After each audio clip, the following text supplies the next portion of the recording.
Hello everyone, welcome to all of you in exam guru. दोस्तों, इस वीडियो में मैं आपको Indian navy MR and SSR exam 2023 के लिए साइंस के इंपॉर्टेंट क्वेश्चंस का डिटेल्ड सॉल्यूशन करवाने वाला हूं। दोस्तों, इसका एप्लीकेशन फॉर्म 29 मई 2023 से स्टार्ट हो जाएगा। तो आज से मैंने आप सभी के लिए टोटल क्लासेस स्टार्ट कर दिए हैं। शाम में आपको इसी चैनल पर मैथ्स एंड रीजनिंग का भी लेक्चर देखने को मिल जाएगा। सो गाइज, अगर आप इस बार एमआर या एसएसआर दोनों में से किसी भी एग्जाम में अपीयर होने जा रहे हो तो इस चैनल पर आपको डेली लाइव क्लासेस मिलेंगे। केवल आप उसे भी सॉल्व करते चलोगे तो आपका एग्जाम पूरी तरह से कंप्लीट हो जाएगा। आज के वीडियो में दोस्तों मैं आपको कुछ सेलेक्टेड क्वेश्चंस करवाऊंगा जो पिछले साल के ट्रेंड को ध्यान में रखते हुए बनाया गया है। और इन क्वेश्चंस के साथ साथ जितने भी एक्स्ट्रा फैक्ट बताते चल रहा हूं उसे भी आप सभी लोग नोट डाउन करते चलना। इसी एक्स्ट्रा फैक्ट से आपके एग्जाम में डायरेक्ट क्वेश्चंस बनते हुए देखने को मिलेंगे। इसके साथ ही दोस्तों, अगर आप आज के इस लेक्चर का PDF free of cost download करना चाहते हो तो इसके लिए आप मेरे टेलीग्राम चैनल एग्जाम गुरु को ज्वाइन कर लेना। टेलीग्राम चैनल का लिंक मैंने इसी वीडियो के डिस्क्रिप्शन बॉक्स में दे दिया है। चलिए दोस्तों, अब आज का वीडियो स्टार्ट करते हैं। तो फर्स्ट क्वेश्चन आप सभी के सामने स्क्रीन पे है। क्वेश्चन में कहा गया है दोस्तों कि शुष्क सेल में संचित ऊर्जा निम्न में से किस रूप में होती है? The energy stored in a dry cell is in the form of, option है potential energy, nuclear energy, kinetic energy और केमिकल एनर्जी। तो देखिए दोस्तों, जो एक ड्राई सेल होता है यानी कि जो बैटरी होती है उसमें आपकी एनर्जी केमिकल फॉर्म में कन्वर्ट हो जाती है। ठीक है, यहाँ पर आपकी रासायनिक ऊर्जा में रहती है और यह कन्वर्ट किस में होता है? तो रासायनिक ऊर्जा से यह कन्वर्ट होता है दोस्तों इलेक्ट्रिकल एनर्जी में। क्लियर है सभी का क्वेश्चन नंबर 1। अब यहाँ पर देखिए, एक और इंपॉर्टेंट क्वेश्चन आपके एग्जाम के लिए बनता है कि जो डायनमो है, डायनमो किस एनर्जी को किस में कन्वर्ट करता है? सो गाइज, इसका राइट आंसर होगा कि जो डायनमो है वो मैकेनिकल एनर्जी को कन्वर्ट करने का काम करता है किसमें? इलेक्ट्रिकल एनर्जी में। यह क्वेश्चन ऑलरेडी आपके नेवी एग्जाम में पूछा गया है और इस बार भी पूछे जाने की बहुत ज़्यादा संभावना है। इसके बाद यहाँ पर आपको दिख रहा होगा ऑप्शन ए में पोटेंशियल एनर्जी। तो यह पोटेंशियल एनर्जी क्या होता है दोस्तों? पोटेंशियल एनर्जी का डेफिनेशन होता है कि वैसा एनर्जी जो हम गेन करते हैं किसी भी ऑब्जेक्ट को हाइट पर ले जाने के बाद, तो इस तरह प्रकार की एनर्जी को पोटेंशियल एनर्जी कहते हैं। और इसका दोस्तों फॉर्मूला होता है mgh, जिसमें m आपका मास हो गया, g ग्रेविटेशनल फोर्स और h यहाँ पर हाइट हो जाएगी। और यहाँ पर बात करें दोस्तों एनर्जी के एसआई यूनिट की, तो एनर्जी का एसआई यूनिट क्या हो जाएगा? ये हो जाएगा आपका जूल। इसी के अपोजिट आपका है काइनेटिक एनर्जी। काइनेटिक एनर्जी का डेफिनेशन क्या होता है? तो वैसा एनर्जी जो हमें मोशन में लाने पर ऑब्जेक्ट को प्राप्त होता हो, इस प्रकार की एनर्जी को हम बोलते हैं काइनेटिक एनर्जी। और काइनेटिक एनर्जी निकालने का फॉर्मूला है हाफ mv², जहां पर v आपका क्या होगा? वेलोसिटी हो जाएगा। पोटेंशियल एनर्जी में हाइट की बात की जा रही थी तो यहां पर आपको h यूज करना था। यहां पर स्पीड की बात की जा रही है, वेलोसिटी की बात की जा रही है, तो हमने यहां पर v² कर दिया। तो ये था दोस्तों आपका फर्स्ट क्वेश्चन का डिटेल्ड सॉल्यूशन। आशा करता हूं कि जितने भी मैंने एक्स्ट्रा फैक्ट बताए हैं वो सारे के सारे आपने कवर कर लिए होंगे। चलिए अब आगे बढ़ते हैं दूसरे क्वेश्चन की ओर। सेकेंड क्वेश्चन है कि एक पीढ़ी से दूसरी पीढ़ी में अनुवांशिक सूचना का स्थानांतरण किसके द्वारा पूरा किया जाता है? The transfer of genetic information from one generation to another is accomplished by, तो यह करता है दोस्तों डीएनए, यानी कि ऑप्शन नंबर डी इस क्वेश्चन का करेक्ट आंसर है। दोस्तों, जो डीएनए है ना, यह कार्य करता है कि एक पीढ़ी से दूसरे पीढ़ी में जो अनुवांशिक सूचनाएं हैं उसे ट्रांसफर करने का। अब बात हो रही है दोस्तों डीएनए की, तो आपको मालूम होना चाहिए कि डीएनए का फुल फॉर्म क्या होता है।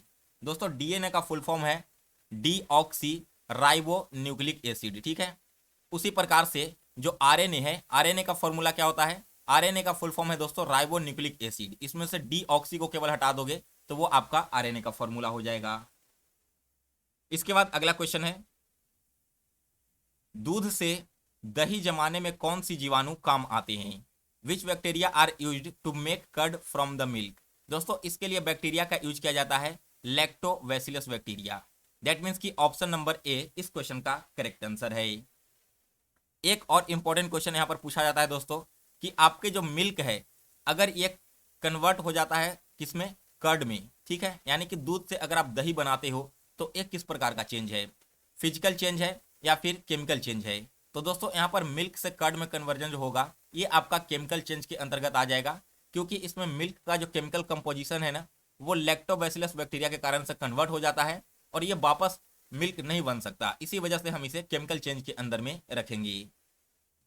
इसके बाद अगला क्वेश्चन पूछा गया था, जानवरों और मनुष्यों की जो हड्डियां और दांतें होती है, इनमें से मुख्य रूप से कौन सा रासायनिक पदार्थ पाया जाता है। दोस्तों, जो मनुष्य और जानवर होते हैं, इनकी हड्डियों और दांतों में कैल्शियम फास्फोट पाया जाता है। इस क्वेश्चन का राइट आंसर है दोस्तों कैल्शियम फास्फोट। और कैल्शियम फॉस्फेट का फॉर्मूला क्या है? इसका फॉर्मूला है Ca3PO4 का होल 2। ठीक है, तो फॉर्मूला आपको याद रखने की जरूरत नहीं है, केवल यह याद रखना कि दांतों और जो हड्डियां होती है वो मुख्य रूप से कैल्शियम फॉस्फेट का बना होता है। इसके अलावा दोस्तों यहाँ पर एक और मटेरियल का यूज होता है, वो आपका है कोलेजन। कोलेजन जो है ना दोस्तों, वो दांतों के सॉफ्ट फ्रेमवर्क को तैयार करने में मदद करता है, जबकि कैल्शियम फॉस्फेट क्या है, ये आपकी दांत और हड्डियों को स्ट्रांग बनाता है एंड हार्ड बनाता है।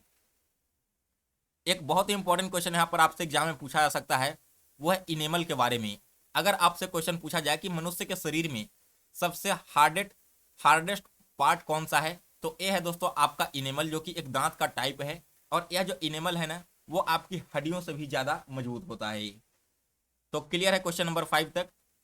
इसके बाद अगला क्वेश्चन है 6 नंबर, हीमोग्लोबिन में कौन सा पदार्थ पाया जाता है। दोस्तों, जो हीमोग्लोबिन होता है इसमें पाया जाता है आयरन। दैट मीन्स कि बी ऑप्शन इस क्वेश्चन का करेक्ट आंसर है। यहाँ पर दोस्तों मैं आपको बता दूं कि जो हीमोग्लोबिन है वो इसेंशियल है ऑक्सीजन के ट्रांसफर के लिए ब्लड में। कहाँ पर? लंग्स से अलग अलग बॉडी के टिश्यू पार्ट्स में। इसके अलावा दोस्तों हाल ही में एयरफोर्स वाई ग्रुप का एग्जाम हुआ है, वहां पर एक क्वेश्चन पूछा गया था कि जो ब्लड होता है ना, इसका ब्लड का रेड होने का कारण क्या है, तो इसका भी कारण है दोस्तों हेमोग्लोबिन। हेमोग्लोबिन के कारण ही जो खून होता है इसका लाल रंग होता है। इसके अलावा दोस्तों खून के थक्का जमने में कौन सी विटामिन हमें सहायता करती है, तो क्लॉटिंग ऑफ ब्लड जो है ना, ये होता है आपके विटामिन के की सहायता से। तो यहाँ पर भी मैंने आपको जितने भी एक्स्ट्रा फैक्ट बताए हैं दोस्तों, वो सारे के सारे आपके एग्जाम के पॉइंट ऑफ व्यू से बहुत इंपॉर्टेंट है, इसे आप लोग ध्यान में रखना। इसके बाद अगला क्वेश्चन पूछा गया था, एस्कॉर्बिक एसिड इन सभी में से सबसे अधिक किस में पाया जाता है। देखिए दोस्तों, आप सभी को पता होगा कि एस्कॉर्बिक एसिड खट्टे फलों में पाया जाता है। और यहाँ पर अगर आप देखोगे तो आम, सेब, आंवला इत्यादि सारे खट्टे फल हैं, लेकिन इन सभी में से जो एस्कॉर्बिक एसिड है वो मैक्सिमम पाया जाता है संतरा में। डी ऑप्शन इस क्वेश्चन का करेक्ट आंसर है। एस्कॉर्बिक एसिड बोलते किसे हैं दोस्तों, तो यह बोला जाता है आपके विटामिन सी को। और इसी विटामिन सी की कमी अगर हो जाए तो मनुष्यों के अंदर स्कर्वी रोग पाया जाता है। इसके बाद अगला क्वेश्चन है 9 नंबर, लुढ़कती हुई एक गेंद कुछ दूर जाने पर स्वयं को रुक जाती है, ऐसा क्यों होता है। Why does a rolling ball stop itself after rolling some distances. तो यह होता है दोस्तों आपकी ड्यू टू फ्रिक्शनल फोर्स के कारण। जैसे मान लो कि यह एक सरफेस है और यहाँ पर एक बॉल है, बॉल रोल करते हुए आगे बढ़ रहा है ना, तो यहाँ पर जो बॉल है और सरफेस है, इन दोनों के बीच में जो कॉन्टेक्ट हो रहा है, इस कॉन्टेक्ट को हम बोलेंगे फ्रिक्शनल फोर्स। ठीक है, और इसी फोर्स के कारण से बॉल रुक जाता है, क्योंकि दोस्तों जो फ्रिक्शनल फोर्स है ना, वो ऑलवेज एक्ट करता है मोशन के अपोजिट डायरेक्शन में। अगर मोशन इस डायरेक्शन में हो रहा हो तो इसके जस्ट अपोजिट डायरेक्शन में फ्रिक्शन का फोर्स यहाँ पर एक्ट करेगा। इसी वजह से धीरे धीरे इस बॉल का स्पीड स्लो हो जाता है और लास्टली ये रुक जाता है। मुख्य रूप से दोस्तों 4 तरह के फ्रिक्शनल फोर्स होते हैं। इसमें से एक है स्टैटिक फ्रिक्शन, फिर है स्लाइडिंग फ्रिक्शन, तीसरा है रोलिंग फ्रिक्शन और चौथा है फ्लूइड फ्रिक्शन। जो फ्लूइड फ्रिक्शन है वो मुख्य रूप से आपको लिक्विड एंड गैसियस फॉर्म में देखने को मिलेगा, बाकी के तीनों फ्रिक्शन आपको देखने को मिलेंगे सॉलिड फॉर्म में। और इसमें से भी दोस्तों सबसे स्ट्रॉन्गेस्ट फ्रिक्शनल फोर्स कौन सा है, तो वो है आपका दोस्तों स्टैटिक। क्योंकि ऐसा इसलिए कहा जाता है क्योंकि इस पर सरफेस का डायरेक्ट कॉन्टेक्ट होता है, ठीक है ना, इसी वजह से इसमें सबसे ज्यादा फ्रिक्शन लगता है। इसके बाद आगे बढ़ते हैं अगले क्वेश्चन की ओर। तो नेक्स्ट है question number 10, which of the following is a scalar quantity. आपको बताना है कि इनमें से अदिश राशि कौन सी है, तो यह है दोस्तों आपका प्रेशर। डी ऑप्शन इस क्वेश्चन का करेक्ट आंसर है। एक्चुअली में स्केलर क्वांटिटी होता क्या है दोस्तों, तो ऐसी क्वांटिटी जिसमें केवल और केवल मैग्नीट्यूड पाया जाए, कोई भी डायरेक्शन ना हो, इसे हम बोलेंगे स्केलर क्वांटिटी। तो देखिए प्रेशर जो आपका है ना, इसमें केवल आपका मैग्नीट्यूड है, इसमें आप यह नहीं कह सकते कि कोई डायरेक्शन स्पेसिफिक बताया गया हो। तो यहाँ पर आपने समझ लिया स्केलर क्वांटिटी क्या होता है। इसके अलावा दोस्तों स्केलर क्वांटिटी का और भी एग्जाम्पल है, जैसे टेम्परेचर, स्पीड वगैरह। और बाकी के जो आपका एरिया है, इलेक्ट्रिक फील्ड है और लीनियर मोमेंटम है, ये तीनों के तीनों आपके वेक्टर क्वांटिटी के एग्जाम्पल हैं। वेक्टर क्वांटिटी किसे कहते हैं, तो वैसी क्वांटिटी जिसमें आपका मैग्नीट्यूड तो दिया हुआ ही हो, इसका साथ साथ डायरेक्शन भी दे दिया गया हो।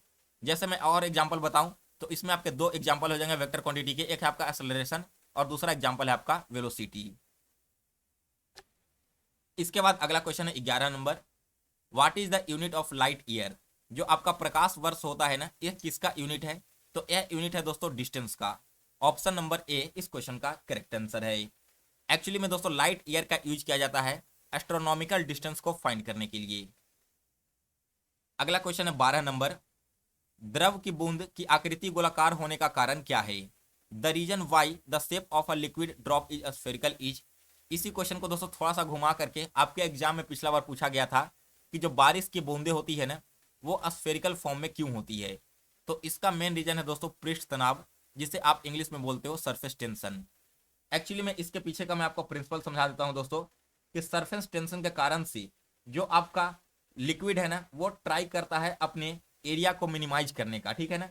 और आपको पता होना चाहिए कि जो स्फीयर होता है वो आपका सबसे कम एरिया लेता है, मिनिमम एरिया लेता है जितने भी ज्योमेट्रिकल शेप है। इसी वजह से आपका जब जो लिक्विड है वो ड्रॉप होता है ना, तो वो अपने आप को स्फेरिकल फॉर्म में कन्वर्ट कर लेता है। इसके बाद अगला क्वेश्चन है 13 number, the principle of working of rocket is. Rocket का कार्य का सिद्धांत क्या है? दोस्तों यह क्वेश्चन पिछले 2-3 सालों से हर बार नेवी, एयरफोर्स, कोस्ट गार्ड जैसे एग्जाम में रिपीट हो रहे हैं। तो इस क्वेश्चन का राइट आंसर मैं आपको नहीं बताऊंगा, इसे आप सभी लोगों को कमेंट करके कमेंट बॉक्स में बताना है। इसके बाद आगे बढ़ते हैं अगले क्वेश्चन की ओर। नेक्स्ट क्वेश्चन भी दोस्तों आपके एग्जाम में पूछा गया क्वेश्चन है, the maximum density of water is at. जो जल होता है ना, इसका घनत्व अधिकतम किस तापमान पर होता है? तो दोस्तों जब वाटर को हम 4 डिग्री सेल्सियस पर लेकर जाते हैं तो उस दौर में इसका जो डेंसिटी है वो मैक्सिमम पाया जाता है। इसके बाद अगला क्वेश्चन यहां पर आया था कि यदि पृष्ठीय क्षेत्रफल घटा दिया जाए तो पृष्ठ पर कार्यरत दाब क्या होगा? If the pressure area is decreased then what will be the pressure acting on the surface. जैसे ही आप प्रेशर सरफेस एरिया को घटाओगे तो इसके साथ ही दोस्तों उस पर जो लगने वाला प्रेशर है ना, वो इंक्रीज कर जाएगा। यानी कि ऑप्शन नंबर ए इस क्वेश्चन का करेक्ट आंसर है। अब एक कॉमन एग्जांपल के थ्रू समझो। मान लो 2 आपका पेपर है, ठीक है। अब अगर आप इस एक पेपर पर इतने बड़े किसी भी ऑब्जेक्ट से प्रेस कर रहे हो तो इसका देखिए जो प्रेस करने का जो पावर है ना, वो चारों तरफ फैल जा रहा है। तो यहाँ पर क्या होगा, प्रेशर कम लगेगा। लेकिन वहीं अगर आप एक नुकीली सुई से इस पर प्रेशर डालते हो तो देखो आप आसानी से छेद भी यहाँ पर हो जाएगा। और प्रेशर क्या है, किसी एक पॉइंट पर लग रहा है ना, इसी वजह से इसका जो प्रेशर है वो मैक्सिमम होते चला जाएगा। तो आपने समझ लिया 15 नंबर क्वेश्चन में क्या प्रिंसिपल यूज किया गया है। इसके बाद अगला क्वेश्चन है, the state of matter where it is described by both definite shape and definite volume is. यानी कि पदार्थ की वह अवस्था जहां पर निश्चित आकृति हो और निश्चित आयतन हो, वैसे हम क्या कहेंगे? देखिए जब आपका फिक्स्ड शेप हो जाए ना और फिक्स्ड वॉल्यूम हो जाए तो ऐसे ऑब्जेक्ट कौन से होंगे आपके? वो आपका सॉलिड हो सकता है। तो इस क्वेश्चन का राइट आंसर है दोस्तों ऑप्शन नंबर सी। तो गाइस इसी के साथ आज आपका साइंस का एक इंपॉर्टेंट सेशन समाप्त हुआ। अगर आपको आज का वीडियो पसंद आया हो तो इसे लाइक और शेयर करें। और जितने भी नए कैंडिडेट इस वीडियो को देख रहे हैं दोस्तों, डेली इसी तरह की लेक्चर देखने के लिए एग्जाम गुरु चैनल को सब्सक्राइब कर इसके बेल नोटिफिकेशन को ऑन कर लें। मिलते हैं दोस्तों फिर से एक नए वीडियो में, तब तक के लिए जय हिंद, जय भारत। आप सभी को आपके एग्जाम का प्रिपरेशन के लिए बेस्ट ऑफ लक।